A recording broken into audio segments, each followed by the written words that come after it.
नमस्कार, स्वागत है एक बार फिर से आप सभी का आपके अपने चैनल हनुमान सेवा परिवार में। आशा करते हैं कि प्रभु श्री हनुमान जी और परम पूज्य गुरुदेव बाबा नीम करोली महाराज जी आप सभी भक्तजनों पर असीम कृपा सदैव बनाए रखें। इस सदी के महानतम अति रहस्यमय संत नीम करोली बाबा जी, जिन्होंने हनुमान जी की अद्वैत भक्ति करके हनुमान जी को धारण कर लिया, या यूँ कहिए कि हनुमान जी ने मानव स्वरूप के अंदर बाबा नीम करोली जी को धारण कर रखा था। उनके बारे में खास बात कही जाती है कि अगर भक्त उनके श्री चरणों में पहुंच जाता है तो उनके मुख से निकले हुए कोई भी वचन, उनके हाथ से मिली हुई कोई भी आशीष कभी खाली नहीं जाती।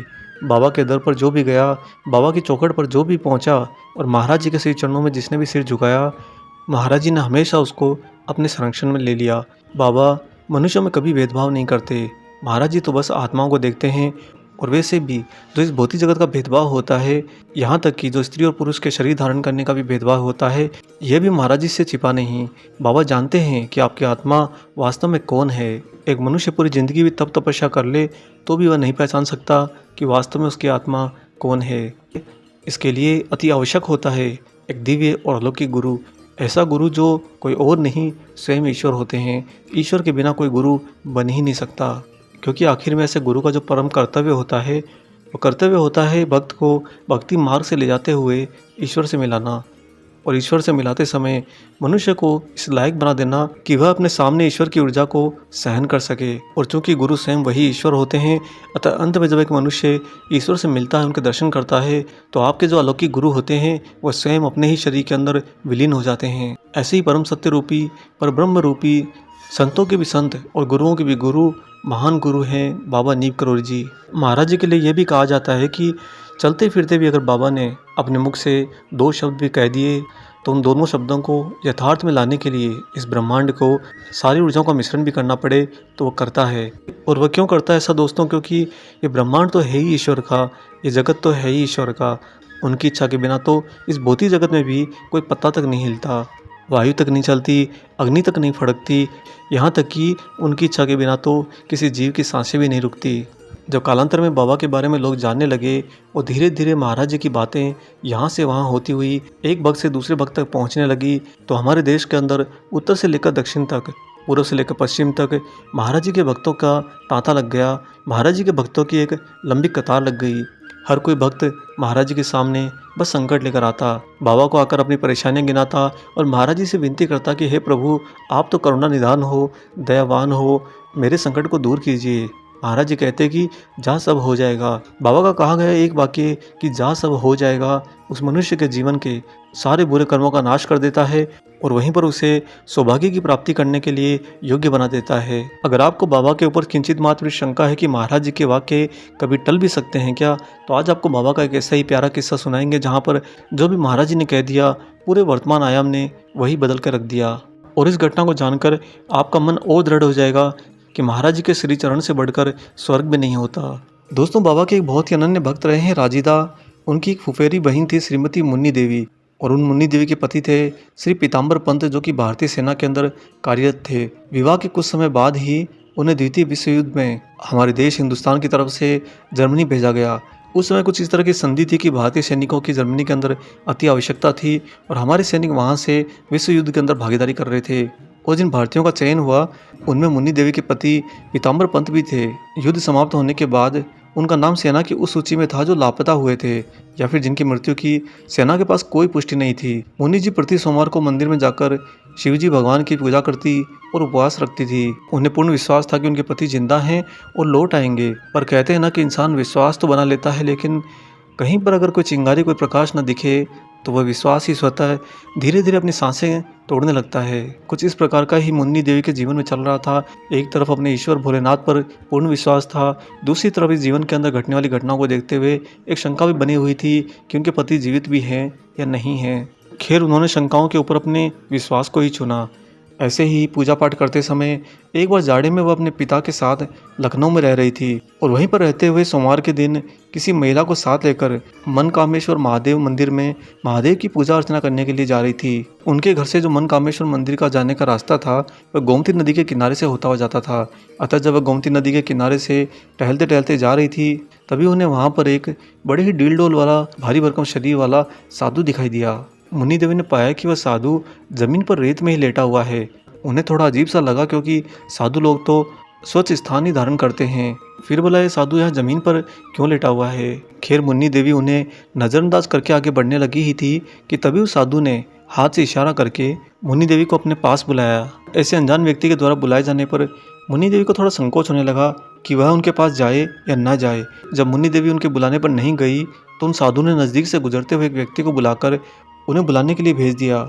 उस व्यक्ति ने आकर मुन्नी देवी से कहा कि वहाँ जो बाबा लेटे हैं वह आपसे कुछ खास बात करना चाहते हैं, आप घबराइए मत, वह बहुत ही सीधे से बाबा हैं, आप उनसे जाकर मुलाकात कर लीजिए।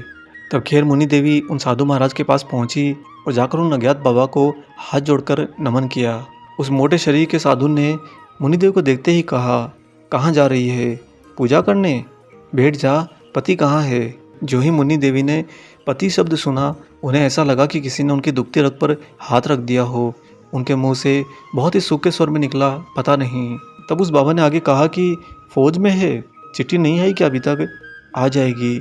उन बाबा का अब की बार यह कहना कि फौज में है, चिट्ठी नहीं आई, बस उनका यह कहना था कि मुन्नी देवी ज़ोर ज़ोर से रोने लगी, क्योंकि उन्हें अपने बिछड़े हुए साथी की याद आने लगी और उनके मन में जो शंकाएं थी वो इस समय उनके ही मन के अंदर तूफान लेने लगी कि कहीं कोई अनिष्ट ना हो जाए, उनके पति जीवित हों भी या ना हो। तब सामने बैठे उन मोटे बाबा ने उन्हें ढांढस बंधाया और बड़े ही मधुर स्वर में बोले, कछुक दिवस जननी दर धीरा, कपिन सहित आइए रघुबीरा। घबराओ मत, उसकी चिट्ठी आएगी और वह भी आएगा, ये तुम्हें हमारा वचन है। मुन्नी देवी ये बिल्कुल नहीं जानती थी कि ये साधु महाराज कौन हैं, परंतु उनके पति के बारे में बताई गई जानकारी बिल्कुल ठीक ठीक उन्होंने बताई थी। इस कारण से मुन्नी देवी के मन में उन साधु के प्रति अपार श्रद्धा आ गई। वह उन मोटे बाबा का आशीर्वाद लेकर मनकामेश्वर मंदिर में दर्शन करने, पूजा करने के लिए चली गई और वापस लौटकर सीधा अपने घर चली आई। घर आने के बाद मुन्नी देवी ने यह किस्सा अपने पिताजी को सुनाया कि पिताजी, इस तरह से मुझे गोमती नदी के किनारे एक मोटा साधु मिला जिसने मुझे वचन दिया कि तुम्हारे पति सेना में से लौट आएंगे और उनकी चिट्ठी भी आएगी। दोस्तों, मुन्नी देवी ने जो हुलिया अपने पिताजी को बताया था उस मोटे बाबा का, उसे जानने के बाद में उनके पिताजी ने बस इतना ही कहा कि वे बाबा नीप करोड़ी थे। जब उन्होंने ऐसा कहा है तो वह होकर रहेगा। और वास्तव में दोस्तों, इसके कुछ समय बाद ही उन्हें उनके पति का पत्र प्राप्त हुआ और उस पत्र के कुछ और महीने बाद में वे स्वयं ही आ गए।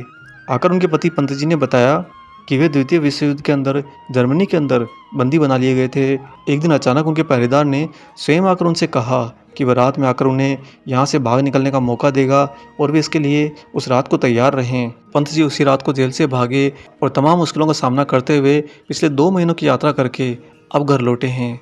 उनके पति ने यह बताया कि मुझे उस दिन बिल्कुल भी समझ में नहीं आ रहा था कि वह पहरेदार जो कि इतना खड़ूस है, वह स्वयं आकर मुझे क्यों कहता है कि तुम भाग जाओ यहाँ से, मैं तुम्हारी मदद करूँगा।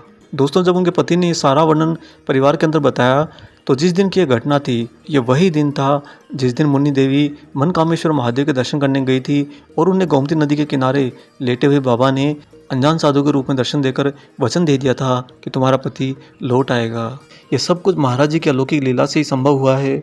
और इस घटना के बाद में देखिए, एक भक्त का सौभाग्य बाबा मुन्नी देवी के भूमियाधार स्थित घर पर आते जाते रहे और शरीर त्यागने के पूर्व तक महाराज जी उन्हें अपने दर्शन देकर कृतार्थ करते रहे। जब महाराज जी का एक भक्त को आशीर्वाद मिलता है तो दोस्तों, मनुष्य ही क्या, एक राक्षस भी जो कि आपके विपरीत खड़ा हो, उसका भी स्वभाव बदल जाता है। महाराज जी की दिव्य लीला, दिव्य शक्तियाँ कुछ इस तरह से काम करती हैं कि सारा का सारा आयाम जो हमेशा आपके प्रतिकूल रहा होता है, वह एक आज्ञाकारी शिष्य के भांति तुरंत ही आपके लिए अनुकूल हो जाता है। जो भी आपकी समस्या होती है, जहाँ पर आप उलझे होते हो, वहाँ से महाराज जी आपको बाहर निकलने का पूर्ण सत्यपूर्ण मार्ग तुरंत ही बना देते हैं और आपको उसके लिए अग्रसर कर देते हैं। अतः जब भी आप महाराज जी को अपने किसी भी कष्ट या समस्या के लिए प्रार्थना करते हैं तो दोस्तों, बाबा के आशीर्वाद को समझिए, महाराज जी आपकी किसी भी कष्ट या परेशानी को आपके साथ आगे नहीं रहने देंगे। आपको महाराज जी अपने साथ तो रखेंगे, परंतु आपके जीवन के अंदर कोई भी समस्या कष्ट को ज़्यादा दिन नहीं रहने देंगे। यह महाराज जी का पूर्ण विश्वास अपने हृदय के अंदर सदैव समाहित रखिए। बाबा के श्री चरणों में अपने आप को समर्पित रखिए। हम आशा करते हैं कि आज का अलौकिक वीडियो आपको जरूर पसंद आया हो। वीडियो अगर अच्छा लगा है तो जाने से पहले इसे लाइक कर दीजिएगा और अगर आप चैनल पर नए हैं तो चैनल को सब्सक्राइब भी कर दीजिए। मिलेंगे बहुत जल्दी ही एक और ऐसे ही दिव्य अंक के साथ। तब तक अपना और अपने माता पिता का संपूर्ण ख्याल रखिए और परम प्रभु श्री राम जी का निरंतर गुणगान करते हुए बाबा हनुमान और बाबा नीम करोड़ी महाराज जी की निस्वार्थ होकर सेवा करते रहिए। जय सिया राम।